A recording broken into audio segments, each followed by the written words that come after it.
Hi students, welcome to my channel Education Corner. இன்னும் நம்ம சேனலை சப்ஸ்கிரைப் பண்ணாதவங்க சப்ஸ்கிரைப் பண்ணிட்டு சேனல் பாருங்க. வாங்க இன்னைக்கு என்ன கிளாஸ்னு பார்க்கலாம். ஸ்டூடெண்ட்ஸ், நம்ம இன்னைக்கு 9th ஸ்டாண்டர்ட் மேக்ஸில் சாப்டர் 1 செட் லாங்குவேஜ் பார்க்க போகிறோம். செட் லாங்குவேஜை டெவலப் பண்ண முடியாதுன்னா ஒரு ஜெர்மன் மேத்தமெட்டிஷியன் சார்ஜ் கண்டோர். ஓகேவா? நிறைய பிரான்ச்சஸில் மேத்தமேட்டிக்ஸில் உள்ள பிரான்ச்சஸில் இந்த செட் லாங்குவேஜ் ரொம்ப யூஸ்ஃபுல்லாக இருக்குது. In mathematics sets are convenient because இது ரொம்ப வசதியாக இருக்குது. All mathematical structures can be recorded as sets. ஓகேவா? நிறைய மேத்தமெட்டிக்கல் ஸ்ட்ரக்சர்ஸுக்குள்ள இது ரொம்ப கன்வீனியண்ட்டாக இருக்குது set language. Okay, learning outcomes இதில் என்ன கற்றுக்க போகிறோன்னா to describe and represent a set in different forms. செட்டை பற்றி விவரிக்கிறது, ரெப்ரசன்ட் பண்ணுறது பார்க்குறோம். To identify different types of sets, நிறைய டைப்ஸ் ஆஃப் செட்ஸை பற்றி நம்ம தெரிஞ்சுக்கிறோம். To understand and perform set operations, எப்படி பெர்ஃபார்ம் பண்ணுது செட் ஆப்ரேஷன்ஸ் அண்டர்ஸ்டாண்ட் பண்ணி அதை அண்டர்ஸ்டாண்ட் பண்ணிக்கிறோம். And apply this Venn diagram, Venn டயக்ராமில் எப்படி அப்ளை பண்ணலான்னு பார்க்க போகிறோம். To know the commutative, associative and distributive properties among sets, செட்ஸை பேஸ் பண்ணி காமுடேட்டிவ், அசோசியேட்டிவ், டிஸ்ட்ரிபியூட்டிவ் ப்ராப்பர்ட்டிலாம் எப்படி நம்ம சால்வ் பண்ண போகிறோம்னு தெரிஞ்சுக்க போகிறோம். To understand and verify De Morgan's laws, De Morgan லாஸை வெரிஃபை பண்ணுவோம், அண்டர்ஸ்டாண்ட் பண்ணிக்குவோம், கற்றுக்க போகிறோம். To use set language in solving life orient word problems, set லாங்குவேஜை வச்சு லைஃப் ஓரியன்ட் வேர்ட் ப்ராப்ளம்ஸை எப்படி சால்வ் பண்ண போகிறோங்கிறத தெரிஞ்சுக்க போகிறோம். ஓகே, இன்ட்ரோடக்ஷன் பாருங்கள். Introduction. In our daily life, we often deal with collection of objects like books, stamps, coins, etc. Set language is a mathematical way of representing a collection of objects. ஓகேவா? நம்மளோட daily லைஃப்பில் நிறைய objects பார்க்குறோம். Like books, stamps, coins, pencil, school students ஓரியன்டாக நான் சொல்கிறேன், packs, shoes. ஓகேவா? இந்த மாதிரி நிறையா பார்க்குறோம். லஞ்ச் பாக்ஸ், லஞ்ச் பேக், இந்த மாதிரி நிறையா பார்த்துட்ருக்கோம். நம்ம ஸ்கூல்னு எடுத்துட்டோன்னா டீச்சர்ஸ், சார், மேத்ஸ் டீச்சர், இந்த மாதிரி பார்க்குறோம். லைஃப்னு எடுத்துட்டா ஃப்ரூட்ஸு, அப்புறம் எலக்ட்ரானிக் ஐட்டம்ஸ், அப்புறம் வெசல்ஸ், அப்புறம் ஃபுட்ஸில் வெரைட்டிஸ், இந்த மாதிரி நிறைய ஐட்டம்ஸ் நம்ம டெய்லி லைஃப்பில் பார்த்துட்ருக்கோம். Set language is a mathematical way of representing a collection of objects. நிறைய more than one objects. ஓகேவா? கலெக்ஷன் ஆஃப் ஆப்ஜெக்ட்ஸை சொல்கிறதுக்கு யூஸ் பண்ணுறது தான் ஒரு மேத்தமெட்டிக்கல் வே தான் set language. Okay, let us look at the following pictures. பின்னாடி 2 பிக்சர்ஸ் கொடுத்துருக்காங்க. What due they represent, அதுலேருந்து நம்ம என்ன தெரிஞ்சுக்கிறோம், ரெப்ரசன்ட் பண்ணுறோம். Here figure 1.1 represents a collection of fruits. ஃப்ரூட்ஸோட கலெக்ஷன்ஸை ஃபிகர் 1.1 கொடுத்துருக்காங்க. Figure 1.2 represent a collection of household items. Figure 2ல் ஹவுஸ் ஹோல்ட் ஐட்டம்ஸ் கொடுத்துருக்காங்க. ஓகேவா? we observe in these cases, நம்ம இதுலேருந்து என்ன அப்சர்வ் பண்ணிக்கிறோம், our attention turns from the individual object to a collection of objects based on their characteristics. நம்ம எப்படி நம்ம போய் நம்மளோட அட்டென்ஷன் என்ன வாங்குது, இண்டிவிஜுவல் ஆப்ஜெக்ட்லேருந்து டு எ கலெக்ஷன் ஆஃப் ஆப்ஜெக்ட்ஸ்க்கு அதோட கேரக்டரிஸ்டிக்ஸை பொறுத்து மாறுது. ஓகேவா? இது கலெக்ஷன் ஆஃப் ஆப்ஜெக்ட்ஸாக இருக்குது. கேரக்டரிஸ்டிக்ஸ்னால் அதோட பண்பை பொறுத்து. இதெல்லாம் ஃப்ரூட்ஸ், இதெல்லாம் ஹவுஸ் ஹோல்ட் ஐட்டம்ஸ். ஓகேவா? Electronic items. Any such collection is called S set. இந்த மாதிரி கலெக்ஷன்ஸ் ஆஃப் ஆப்ஜெக்ட்ஸை தான் செட்டுன்னு சொல்கிறோம். ஓகே, இப்போ செட்டுனா என்ன? A set is a well defined collection of objects. கேட்கலாம் கொஷின் டிஃபைன் செட்டுன்னு சொல்லிட்டு 2 மார்க் இல்லாட்டி 1 வேர்ட் ஆன்சர்ஸில் கேட்கலாம். அப்போ செட்டுனா என்ன? A set is a well defined collection of objects. Well-defined collection of objects means that given a specific object, it must possible for us to decide whether the object is an element of the given collection or not. ஒரு collection of objects கொடுத்துருக்காங்கன்னா அதில் வந்து அந்த specific object எல்லாமே it must be a possible for to decide whether the object is an element of the given collection. அது வந்து அந்த கலெக்ஷனில் வந்து எலமெண்ட்டாக இருக்கணும். ஓகேவா?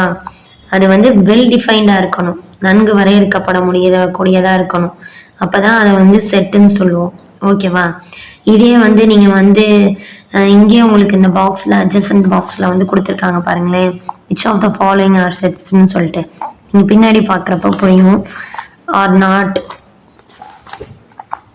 Given collection or not.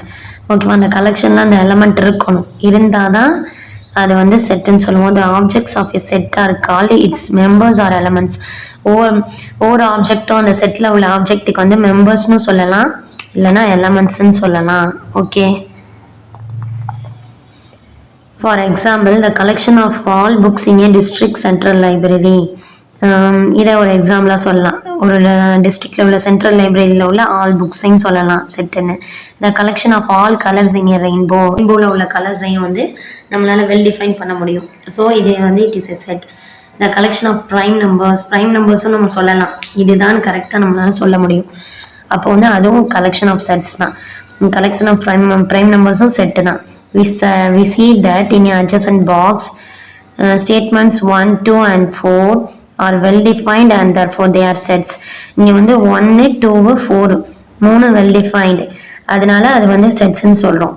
whereas 3 and 5 are not well defined because the words first ஒன்று பாருங்களேன், collection of natural நம்பர்ஸும் நம்மளால் வெல் டிஃபைன் பண்ண முடியும், கலெக்ஷன் ஆஃப் இங்கிலீஷ் ஆல்ஃபபெட்ஸும் நம்மளால் வெல் டிஃபைன் பண்ண முடியும். 26 வேர்ட்ஸ் தான் நேச்சுரல் நம்பர்ஸ்னா 1, 2 எக்ஸெட்ரா 3 போயிட்டே இருக்கும்.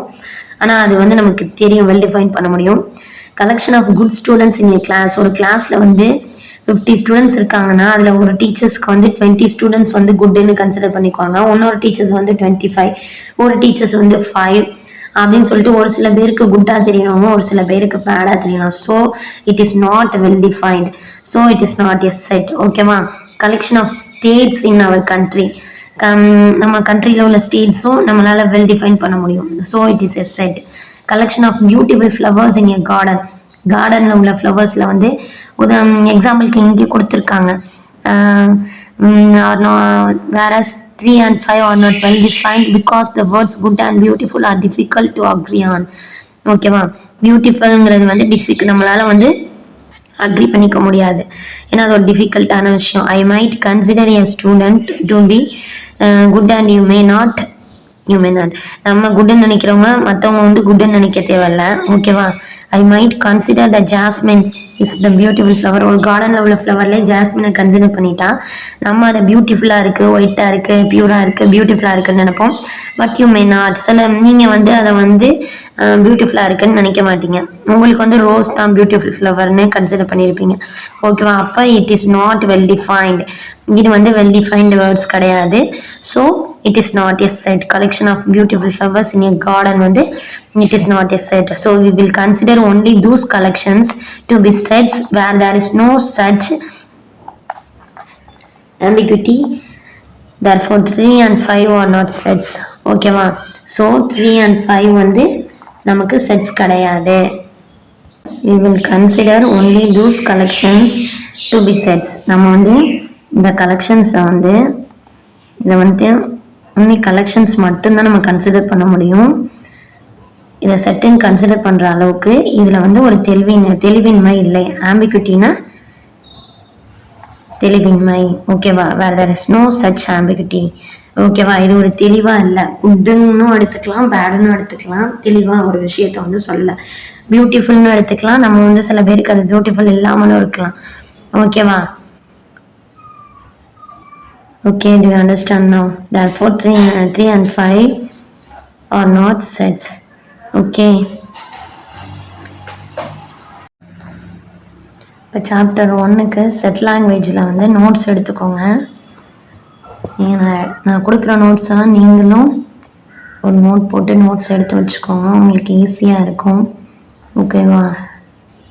ரிவிஷன் பண்ண இல்லை, உங்களுக்கு ஏதாவது டவுட்டுன்னு எடுத்து பார்க்கிறதுனா ரொம்ப யூஸ்ஃபுல்லாக இருக்கும். ஸோ நான் கொடுக்குற நோட்ஸை நீங்கள் நோட் பண்ணி வச்சுக்கோங்க. வீடியோவை பாஸ் பண்ணி வச்சுட்டு ஜூம் பண்ணிவிட்டு லெட்டர்ஸ் நல்லா ஐடென்டிஃபை ஆகலைன்னா ஜூம் பண்ணிவிட்டு நீங்கள் வந்து நோட்ஸை வந்து நோட்டில் காப்பி பண்ணி வச்சுக்கோங்க. உங்களுக்கு ஏதாவது டவுட் இருந்துச்சுன்னா கமெண்ட்ஸில் சொல்லுங்கள். ஓகேவா? இப்போ வாங்க, the theory of sets was developed by German mathematician George Cantor. ஏற்கனவே பார்த்துட்டோம். ஓகேவா? இது உண்மையில் கேட்க வாய்ப்பு இருக்குது. நீங்கள் ஜெர்மன் மேத்தமெட்டிஷியன் ஜார்ஜ் கண்டோருங்கிறவரால் தான் இதை டெவலப் பண்ணியிருக்காரு செட்ஸை வந்து. ஓகேவா? அப்புறம் டிஃபைன் செட்டுன்னு கேட்க வாய்ப்பு இருக்குது. செட்டுனா என்ன? Set is a well defined collection of objects. Note பண்ணிக்கோங்க, எல்லா கலெக்ஷன் ஆஃப் ஆப்ஜெக்ட்ஸும் செட் ஆகாது. So well defined collection of objects மட்டும்தான் செட்டாக ஆகும். ஓகே, இப்போ பாருங்கள், ஆக்டிவிட்டி 1ல discuss and give as many examples of collections from your daily life situations which are sets and which are not sets. நம்மளோட daily life சுச்சுவேஷன்ஸில் வந்து எதெல்லாம் செட்டாக இருக்கும், எதெல்லாம் செட்டாக இருக்காதுன்னு எக்ஸாம்பிள் கேட்டிருக்காங்க. ஓகேவா? இப்போ வந்து நீங்கள் செட்டுன்னு எடுத்துட்டா எனக்கு வந்து ஃபர்ஸ்ட் எக்ஸாம்பிள் வந்து என்ன எழுதலாம்? இப்போ நம்ம சென்னைன்னு எடுத்துக்குவோம். சென்னைங்கிறப்ப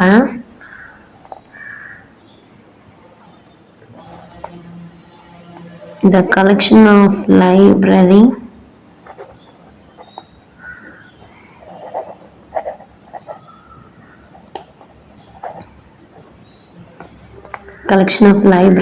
in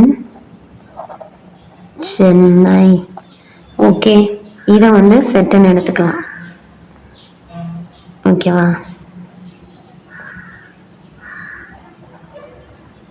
எக்ஸாம்பிள் 2ல வந்து உங்கள் கிளாஸ் ரூம்னு எடுத்துக்கிட்டிங்கன்னா collection of Tamil book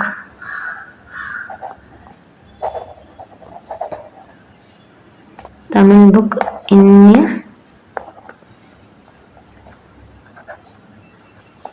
a classroom. Okay, collection of Tamil book. அப்போ தமிழ் புக் எத்தனை தான் இருக்குதுன்னு நம்ம வந்து கிளாஸ் ரூமில் வந்து 50 ஸ்டூடெண்ட்ஸ்னால் 50 ஸ்டூடெண்ட்ஸில் இருக்கலாம், ஒரு ஸ்டூடெண்ட் இல்லாமல் இருக்கலாம். அதை வந்து நம்ம கரெக்டாக வெல் டிஃபைன் பண்ண முடியும், கவுண்ட் பண்ணி சொல்லிட முடியும். ஸோ இது ரெண்டையும் செட்டுன்னு சொல்லலாம். நாட் செட்டுனா என்ன எக்ஸாம்பிள்னா,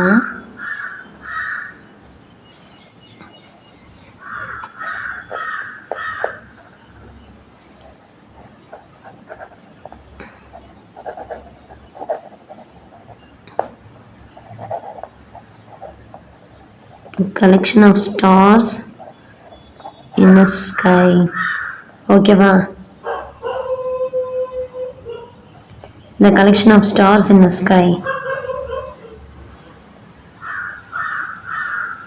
in the sky தான் சொல்லணும். ஓகேவா? காமனாக ஏதாவது ஒரு பொருள், தாஜ்மஹால், குரான், the holy book of Quran, holy book of Bible. ஓகேவா? the sky, the world, தி தான் யூஸ் பண்ணணும். ஓகேவா? வேர்ல்டு காமனாக உள்ள ஒரு பொருள். ஓகேவா? அதுக்கு வந்து தீங்கிற ப்ரிப்பரேஷன்ஸ் யூஸ் பண்ணோம். The collection of stars in the sky. இப்போ வந்து நம்ம வானத்தில் வந்து எத்தனை ஸ்டார்ஸ் இருக்குன்னு நம்மளால் கவுண்டபிள் பண்ண முடியாது. ஓகேவா? It is not countable. அப்போ அது வந்து ஒரு தொகுப்பு தான். கலெக்ஷன் ஆஃப் ஸ்டார்ஸுங்கிறது ஒரு தொகுப்பு, ஆனால் அது ஒரு செட்டு கிடையாது. ஓகே, இப்போ உங்களுக்கு கிளியராக அண்டர்ஸ்டாண்ட் ஆகிருக்கும்னு நினைக்கிறேன். நெக்ஸ்ட்டு வந்து இந்த கலெக்ஷன் ஆஃப் நீங்கள் இருக்கிற பிளேஸையும் எடுத்துக்கிட்டோன்னா the collection of beautiful places in Chennai.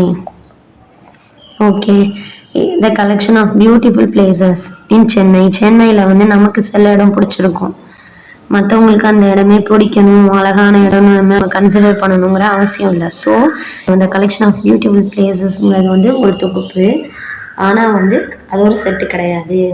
நமக்கு அழகாக தெரியுது, மற்றவங்களுக்கு அழகாக தெரியணும்னு அவசியம் இல்லைல்ல. So it is not well defined. Well டிஃபைன்டாக நம்மளால சொல்ல முடியாதுல்ல. So it is not a set. உங்களுக்கு இந்த கிளாஸில் செட்டுனா என்ன, செட்டுனா என்ன எக்ஸாம்பிள்ஸ், செட்டு இல்லாததுக்கு என்ன எக்ஸாம்பிள்ஸ்னு சொல்லி நம்ம பார்த்துருக்கோம். இல்லை ஏதாவது டவுட் இருந்துச்சுன்னா நீங்கள் கமெண்ட் செக்ஷனில் சொல்லுங்கள்.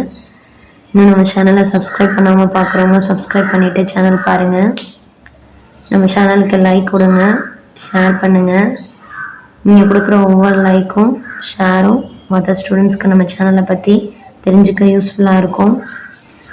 என்னோடய சேனலுக்கு ஒரு மோட்டிவேஷனாக இருக்கும். So please subscribe my channel. Don't miss my channel. Thank you. Have a nice day.